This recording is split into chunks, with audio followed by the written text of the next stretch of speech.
Bonjour à tous, c'est le football à l'aveugle, très heureux de vous retrouver pour une nouvelle vidéo. Je vous avais promis une FAQ, et bien nous allons y aller. J'ai eu plusieurs questions, j'en ai eu 3 de la part de vous les abonnés et j'en ai eu 2 que j'ai prises de celles qu'on me pose le plus souvent, hors forcément sans forcément que je parle d'une FAQ, juste les questions qu'on me pose le plus souvent lorsque notamment je dis que je suis aveugle, ce qui est franchement je pense l'une des choses les plus importantes de cette vidéo. Ça va être un petit peu comment je me débrouille et tout et tout. Alors Rizzu qui dit déjà tu as commencé YouTube quand? Alors une petite anecdote par rapport à ça. Je pense que, je sais même pas si je l'ai déjà raconté mais je pense que non. C'est en fait, cette chaîne elle date de janvier 2019. Donc elle date de franchement très longtemps. Et en fait il faut savoir que cette chaîne de base c'était absolument pas du football. C'était une chaîne que j'avais fait avec des potes qui s'appelait SOS Beignet. Oui, vous avez bien entendu, SOS Beignet. C'est pour ça qu'en fait, le nom de mon adresse mail, c'est sosbeignet@gmail.com. Du coup, bah, c'est un peu chelou, mais c'est pas grave. Et en fait, on s'est fait griller en mai 2019. Je me souviens parce que je crois que c'était 1 ou 2 jours. On s'est fait griller 1 ou 2 jours avant la finale de la Coupe de la Ligue Guingamp-Strasbourg, le 30 avril 2019. Je me souviens que ça devait être quoi, 1 ou 2 jours avant. Et en fait, du coup, j'ai dit à mes parents qu'en fait, c'était une chaîne de foot que je faisais tout seul, je crois. Et du coup, j'ai supprimé en express, parce que je crois que j'étais l'un des modérateurs de la chaîne. J'ai supprimé en express toutes les autres vidéos qui n'étaient absolument pas en rapport avec le foot.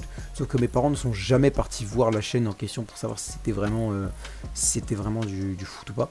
Mais en fait, bah, ils ont rien dit. Enfin, ils ont juste. J'ai dit que c'était du foot parce que sinon, j'allais me faire défoncer. Et donc, en fait, bah, j'ai pu continuer ma chaîne de foot. Et au niveau des lives, ça a commencé, je pense, vers 2019 aussi, je dirais vers juin, juillet ou août 2019. Et en fait, avant, je faisais des live commentaires sur Periscope. Pareil, je me suis fait griller parce que j'avais pas le droit. Je me suis fait griller aussi pour ça. Et en fait, bah, du coup, après, j'ai fait des lives sur YouTube. J'ai fait plein de différentes manières. J'ai fait, à un moment, j'étais juste assis sur mon lit, le portable sur les genoux, avec la radio littéralement derrière moi avec le son. Je pense qu'on entendait un petit peu le son et je devais répéter les sons des commentateurs. Enfin bref, ça va être abordé dans l'une des questions d'après. Comment fais-tu pour commenter les matchs en étant aveugle? Alors ça justement, bah voilà, c'est l'une des questions qu'on me pose le plus souvent. Bah en fait c'est très simple. Déjà il y a eu plusieurs façons. Il y a eu tout d'abord le live, donc comme je vous ai dit, avec le portable posé sur les genoux. Il y avait la saisie vocale qu'on entendait de fou, ça défonçait les oreilles des gens parce qu'il y avait voice-over et on entendait de fou. Il y avait la radio derrière moi et je répétais les commentaires sans forcément, comme maintenant, forcément dire l'entièreté des choses, c'est vrai, enfin je veux dire, sans répéter mot à mot ce que disent les commentateurs sportifs, mais en répétant un petit peu les phases de jeu, les actions. Après, il y a eu le live sur téléphone, avec le téléphone posé à côté de moi à gauche, et l'autre téléphone, donc celui que j'ai maintenant, à côté de mon oreille pour écouter pareil les actions. Donc avant, j'utilisais ce téléphone là, je sais pas si vous allez le voir à la caméra, mais normalement je vais faire en sorte que oui. Et donc en fait, ce téléphone là, donc il me servait à faire mes lives au début, je mettais mon casque dessus, je démarrais. Il y a eu un moment où j'ai faisais ça sans le casque aussi, j'ai juste fait ça comme ça. Et je pouvais me déplacer dans ma chambre, je pouvais un petit peu sauter partout quand il y avait des buts, c'était plutôt cool. Mais le son était pas exceptionnel. Il y a eu aussi un moment où je faisais les lives avec le casque mais sans l'ambiance, juste comme ça, bah, comme je vous parle là maintenant. Un peu vide quand même pour commenter. Et après j'ai fait les ambiances, j'ai réussi à trouver une musique de fond, à trouver une ambiance de stade derrière moi. Et là c'était vraiment une rénovation. Et après je suis passé au live sur ordi. J'ai commencé tout d'abord à lire le chat sur ordi en restant avec le portable et le casque et tout là. J'ai commencé à lire le chat sur ordi. Après j'ai commencé à faire les lives YouTube sur ordi. Après je suis passé sur StreamYard pendant quand même quelques mois. Hein. Ça a été l'une des grandes périodes de ma chaîne. Les lives directement sur YouTube avec l'ordi, directement sur le logiciel, sur l'appli YouTube, enfin sur le site YouTube, donc avec sur le site YouTube avec l'ordi. Ça a duré 1 ou 2 matchs, vraiment 1 ou 2 ou 3 matchs, parce que clairement je crois pas que ma connexion était assez forte. Donc je suis passé après sur StreamYard. Pour ceux qui connaissent pas, c'est un truc qui permet de non seulement faire des lives sur pas mal de réseaux et aussi de prendre des gens en direct. Et après je suis passé sur OBS, ce qui emmène une question qui arrivera après. Je suis passé sur OBS et actuellement je suis toujours sur OBS. Fais-tu des collaborations avec d'autres youtubeurs? Ça c'est une question de Ritsu aussi. Donc dédicace à toi, n'hésitez pas à aller vous abonner à sa chaîne YouTube Ritsu. Peut-être qu'il commentera la vidéo, vous pourrez aller sur sa chaîne à ce moment-là.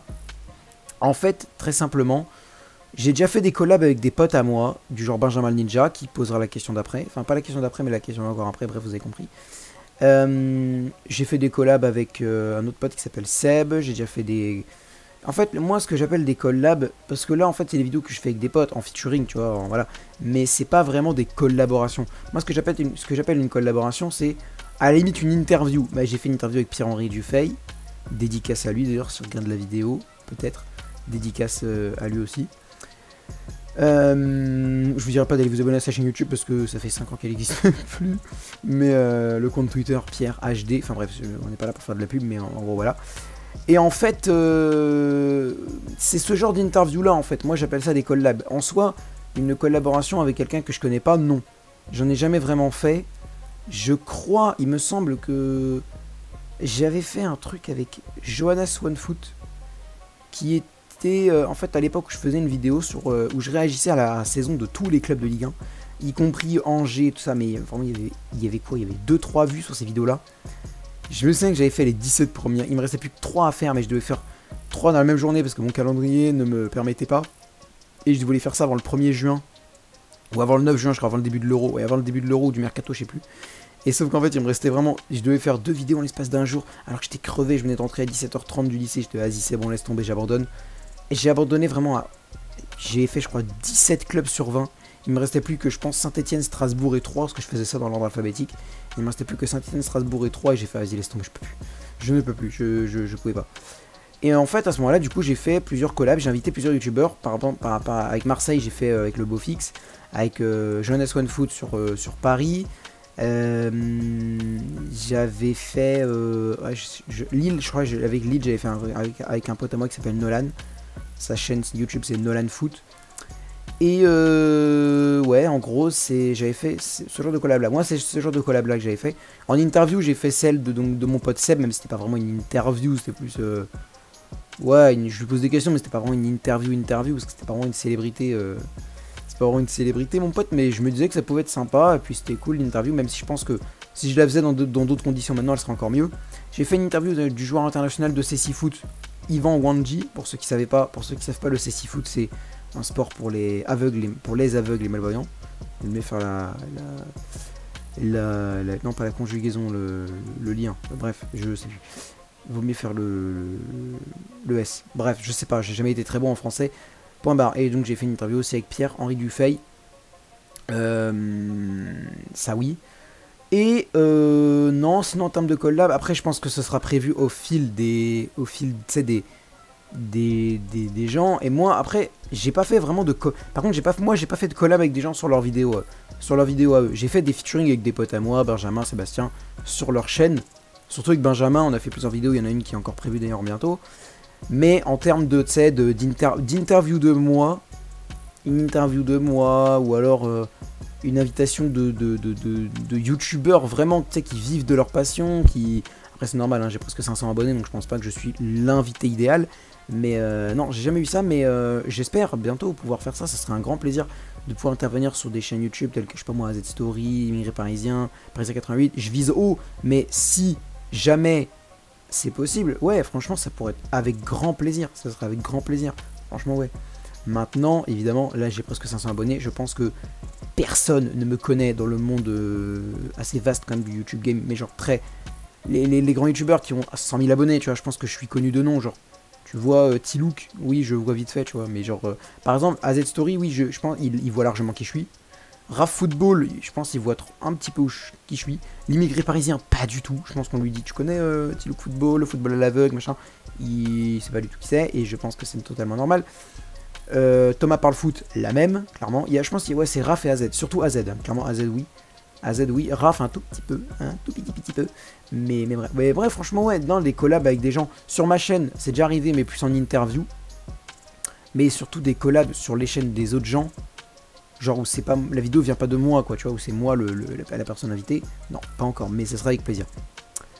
Quel est ton meilleur souvenir YouTube? Bah évidemment, c'est en soi, bon, je vais pas vous décevoir, c'est les vidéos où j'ai fait le plus de vues. Mais parce qu'en fait, pas forcément parce que là ça m'a apporté des abonnés, c'était génial, mais surtout parce qu'en fait, moi ce que je recherche sur YouTube, c'est la communion avec les gens. C'est-à-dire, tu sais, tu fais un live, mais t'as pas une personne, tu sais, qui envoie un message en mode bonjour, et puis voilà, t'as plus personne, tu te commandes dans le vide, t'as rien.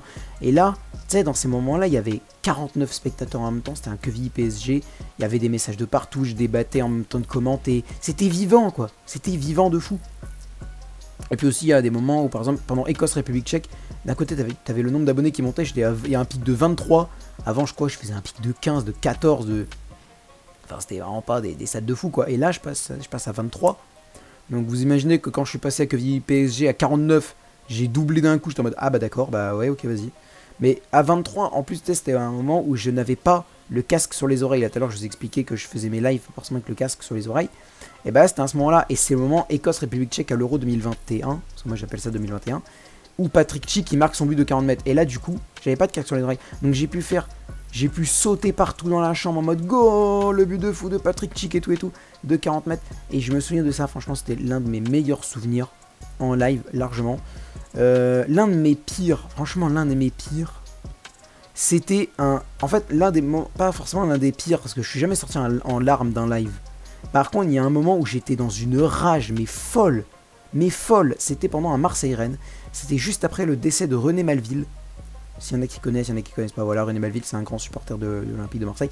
Juste après son décès, j'avais fait un live, j'avais fait, hommage à René Malville, un truc genre. Et pareil pour Bernard Tapie, j'avais fait 2 semaines plus tard pour Bernard Tapie. C'était une grande période, c'était une période où les supporters marseillais ont perdu beaucoup de leurs grands supporters et ça m'avait fait beaucoup de peine. Et j'avais fait un live Marseille-Rennes, j'avais mis en titre hommage à René Malville.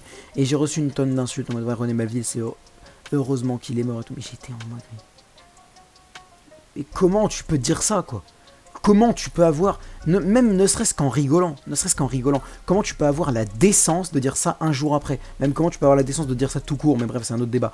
Mais comment tu peux avoir la décence de dire ça? Et j'en ai reçu plein comme ça. Je leur ai dit, mais d'un côté, je me dis, c'est cool, ça me fait des vues. Mais en fait, d'un côté, pas vraiment. Ça m'a fait des vues, mais tu sais, les messages étaient tellement honteux, j'étais hors de moi, quoi. Je me dis, mais comment tu peux avoir une telle... C'est pour ça, moi, c'est l'une des raisons pour lesquelles je n'ai plus aucune rivalité. Je supporte Guingamp et le PSG. J'ai zéro rivalité avec Brest et Marseille. Zéro. Tu sais, je chambre de temps en temps, mais même Chambry, j'ai du mal. Même Chambry, j'y vais tranquillou. Même Chambry, je suis en mode, ouais, non, mais en vrai, je rigole. Mais genre, au bout de 2 minutes, quoi. Tu vois, je dis un tacle et 2 secondes après, je fais, non, je rigole. Parce que je ne supporte plus la rivalité. S'il te plaît, t'as des mecs qui sont capables de dire, ouais, heureusement qu'il est mort à cause d'une rivalité. T'as des mecs qui sont morts parce que ils se sont fait tabasser, parce qu'il y a eu des bagarres générales à la sortie d'un stade. Il est mort pour un jeu de ballon, quoi. Je suis en mode, mais quoi? Mais ça donne pas envie, en fait. C'est bon, j'ai plus envie. Même les youtubeurs football, entre Parisiens et Marseillais, les clashs qui se font, les gens qui mettent dans leur titre, oui, machin est nul, machin. C'est bon, c'est YouTube les mecs, hein. Vous connaissez même pas dans la vraie vie, tu sais même pas à quoi il ressemble dans la vraie vie, tu connais pas sa vie, c'est bon, je comprends que tu réagisses, mais je me dis si la rivalité c'est ça,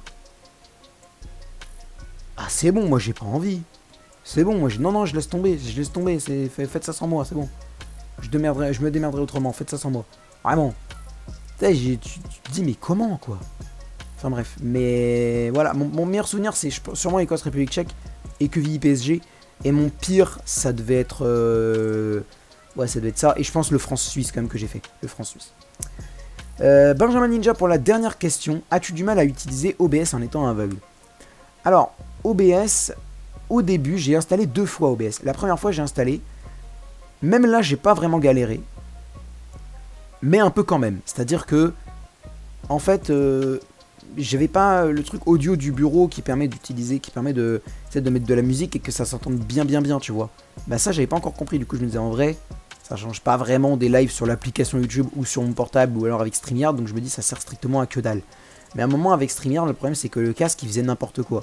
Enfin, pas forcément n'importe quoi, mais quand je gueulais, je vous conseille d'aller voir le short que j'ai fait sur le but de Mbappé lors de PSG Real Madrid. Le son est horrible. Mais vraiment horrible, hein. Le son, c'est un mélange de grésillement, de saturation, de trop plein de sons. C'est horrible, vraiment, mais horrible. c'est pas un truc où tu sais, ça grésille de fou, mais le son, tu sens qu'il est largement pas humain. C'est un son robotique. C'est vraiment en mode. Enfin, je sais pas comment l'imiter, mais c'est horrible. Et en fait, OBS, j'ai installé une deuxième fois avec un autre pote, Walking Braze Radio. J'ai pas mal de potes qui m'ont bien aidé lors de l'ascension de ma chaîne YouTube et je les oublie pas. Merci à eux, merci à Benjamin, merci à Walking Braze Radio, merci à Obofix, merci à Sébastien, merci à Lilian, merci à Marwan, merci à plein de gens qui m'ont aidé lors de l'ascension de cette chaîne. Et c'est pas terminé, je vais pas me dire, ouais, c'est bon, j'ai atteint 440 abonnés, je suis chaud. 440 abonnés, frère, il y a des tonnes et des tonnes et des tonnes et des tonnes et des tonnes et des milliers, des milliards, de millions, de milliers, de milliards de chaînes qui ont encore plus d'abonnés que 440. On va pas commencer à se dire ça. Je me dis, ça y est, je commence à un minimum faire un nom. Mais c'est le minimum que c'est le strict minimum que je m'autorise à me dire, tu vois. Je me dirais pas, ouais, ça y est, je suis connu, ouais. Non, non, non. Il y a des tonnes, il y a des gens tellement plus connus que moi, ouais. Vraiment, il y a tellement. Ouais, c'est une fierté, je me dis, c'est cool. J'ai 440. En fait, je me dis, c'est cool dans le sens où mes vidéos sont en noir, où je suis aveugle, je vois même pas les matchs que je commente, je vois même pas les matchs des débriefs que je fais. Je me dis, c'est quand même grave bien, quoi. Mais c'est tout ce que je m'autorise à me dire. Je me dis pas, ouais, ça y est, je commence à me faire un nom, je suis le futur commentateur. Je me permettrais pas de me dire ça. Déjà parce que c'est faux, et ensuite parce que déjà, il m'a fallu 3 ans pour arriver ne serait-ce qu'à 440 abonnés. Alors pour arriver à 50 000, 100 000 ou 200 000, je pense que j'en aurais 50 et j'aurais à peine 60 000, quoi.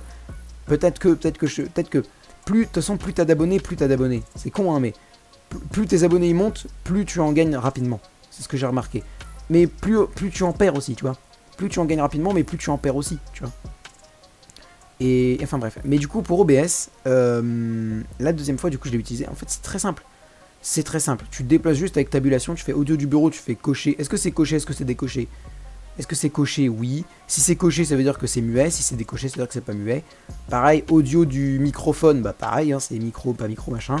Après, tu as commencé l'enregistrement. Bon, ça, il n'y a pas besoin de s'appeler Einstein pour comprendre qu'est-ce que c'est.